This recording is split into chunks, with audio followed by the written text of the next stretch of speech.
সেই 17 জুলাই থেকে যেভাবে ধ্বংসাত্মক কার্যকলাপ শুরু হলো, যে স্বাধীন দেশটাকে মানুষ তো বঞ্চিত ছিল, প্রায় 29টা বছরই তো বঞ্চনার ভোগ করেছে। মাত্র 15 বছরের মধ্যে আমি যেভাবে দেশটাকে গড়ে তুলেছি, কি না করেছি মানুষের জন্য। খাদ্য নিরাপত্তা, বিদ্যুৎ, চিকিৎসা ব্যবস্থা, শিক্ষা ব্যবস্থা, যোগাযোগের ব্যবস্থা, রাস্তাঘাট, পুল ব্রিজ, সব কিছু ক্ষেত্রে আমাদের যে কাজ, তাতে কারা লাভবান? এই মেট্রো রেলে কি আমি চড়ব? শুধু আমরা সরকার চড়বে? শুধু আমাদের মন্ত্রীরা চড়বে?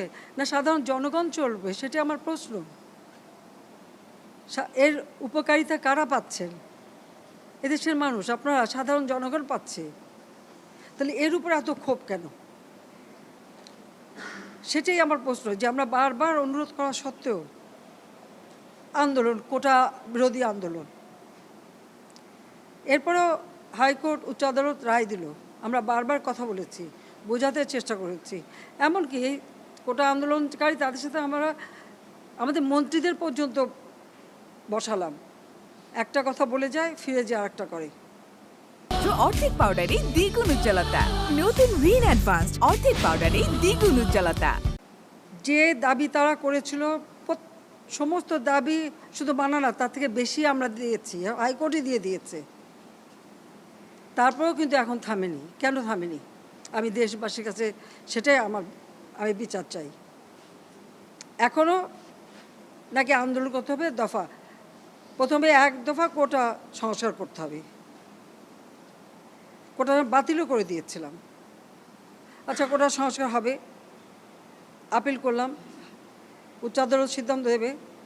সেই জন্য পর্যন্ত তো ধৈর্য ধরতে হবে। যে কোনো নাগরিককে তো আইন আদালত মেনে চলতে হবে। সেটা না, ওই 1 দফার পরে আসলো 4 দফা, তারপর আসলো 6 দফা, তারপর আসলো 8 দফা, তারপরে আবার 4 দফা, আবার ওই 4 দফাও হবে না, আরও 8 দফা। এইভাবে এমন একটা পরিবেশ সৃষ্টি, আর সেই সাথে সাথে এই ধ্বংসযজ্ঞ, মানে এই ধ্বংসযজ্ঞটাকে সুযোগ সৃষ্টি করে দেওয়া। ক্ষতিকার হলো আজকে মেট্রো রেল বন্ধ। কারণ এই স্টেশন যেভাবে ধ্বংস হয়েছে, এটা সম্পূর্ণ ডিজিটাল সিস্টেম, ইলেকট্রনিক সিস্টেম, সম্পূর্ণ মডার্ন। এটা তো কতদিনের ঠিক হবে আমি জানি না, কিন্তু কষ্ট পাবে তো মানুষ। আপনারাই কষ্ট পাবেন, দেশের মানুষই কষ্ট পাবেন, এই ঢাকা শহরের মানুষই কষ্ট পাবেন। ঘন্টার পর ঘন্টা আবার ট্রাফিক জ্যামে পড়ে থাকতে হবে, আবার কর্মস্থলে পৌঁছানো, আবার ফেরত আসা, দীর্ঘ সময় লাগবে, এবং ওই বসে ট্রাফিক জ্যামে কষ্ট পাওয়া। আপনাদের কষ্ট লাঘব করতে চেয়েছিলাম, তা আমি আপনাদেরকেই বলবো যে এই কষ্ট আমি লাঘব করতে চেয়েছি। এই কষ্ট আবার যারা সৃষ্টি করলো,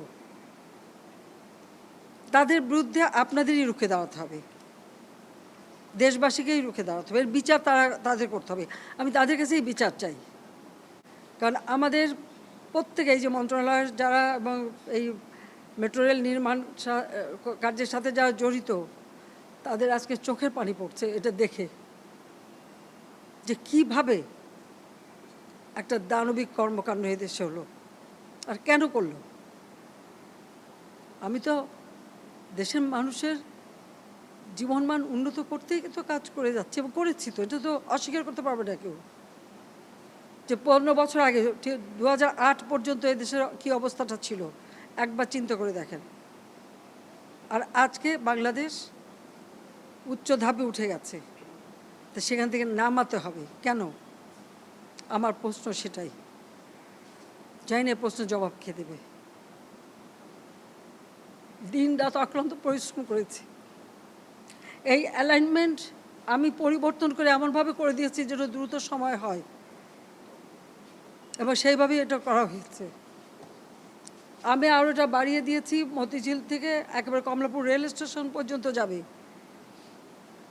কেন? মানুষ আরও সুন্দরভাবে চলতে পারে। তো যারা একটু আঘাত করলো, এই মেট্রো রেল এভাবে ভাঙচুর করলো, যারা যে প্রায় 2 লক্ষ 2.5 লক্ষ মানুষ চলাচল করতেন খুব অল্প সময়ের মধ্যে, এদেশের মানুষ কত খুশি ছিল। তো তাদের সব আনন্দ যারা নষ্ট করলো, যাদের মেয়ে যে চলাফেরা করতে পারতো সেই চলাফেরা পথ যারা রুদ্ধ করে দিল তাদের বিচার এদেশের জনগণকেই করতে হবে।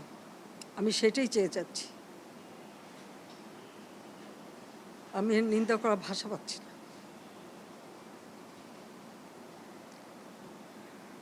আপনার ধন্যবাদ।